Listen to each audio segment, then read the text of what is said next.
ଏଇଟା ସତ। ଗୋଟେ ଗଛ ଯେତେ ଉପରକୁ ଗଲେ ମଧ୍ୟ ସେ ତା ଚେରକୁ କେବେ ଭୁଲେନି। ସେମିତି ଆମେ ଯେତେ ମଡ଼ର୍ଣ୍ଣ ହେଇଗଲେ ବି ଆମକୁ ଆମ ଢାଞ୍ଚା କେବେ ଭୁଲିବା କଥା ନୁହେଁ, ନହେଲେ ଆମ ଅସ୍ତିତ୍ୱ ହିଁ ମରିଯିବ। କହିବାର ତାତ୍ପର୍ଯ୍ୟ, ଆଜି ସକାଳେ ମା ସହିତ ବଜାରକୁ ଯାଇଥିଲି।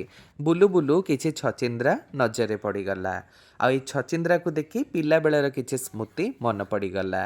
ଏଇ ସ୍ମୃତିରେ ଆଈ ନଥିବ ଏମିତି କ'ଣ ହେଇପାରିବ? ମୁଁ ପ୍ରାୟ ଟ୍ରାଡ଼ିସନାଲ୍ ଖାଇବା ମୋ ଆଈଠୁ ଶିଖିଛି, ଯେଉଁଥିରେ ସାମିଲ ଥିଲା ଆଜିର ରେସିପି ଛଚିନ୍ଦ୍ରା କ୍ଷୀର କଷା। କେମିତି ବନାଏ? ପ୍ରଥମେ ତେଲରେ ଚୋପା ଛଡ଼ା କଟା ହେଇଥିବା ଛଚିନ୍ଦ୍ରାକୁ ଲୁଣ ହଳଦୀ ଲଙ୍କାଗୁଣ୍ଡ ଦେଇ ଟିକେ ସମୟ ଜାରିଦେବେ। ଏହି ସମୟରେ ଜିରା, ଧଳା ସୋରିଷ, ଗୋଲମରିଚ, କାଜୁ, କ୍ଷୀରର ଗୋଟେ ପେଷ୍ଟ ତିଆରି କରି ଭଜା ହେଇଥିବା ଛଚିନ୍ଦ୍ରାରେ ଦେଇ ଆଉ ଟିକେ ସମୟ କଷି ନେବେ। ବାସ୍ ରେଡ଼ି ହେଇଯିବ ଆମ ଛଚିନ୍ଦ୍ରା କ୍ଷୀର କଷା। ଖାଇକି ଦେଖନ୍ତୁ, ଅମୃତ ଭଳି ଲାଗିବ।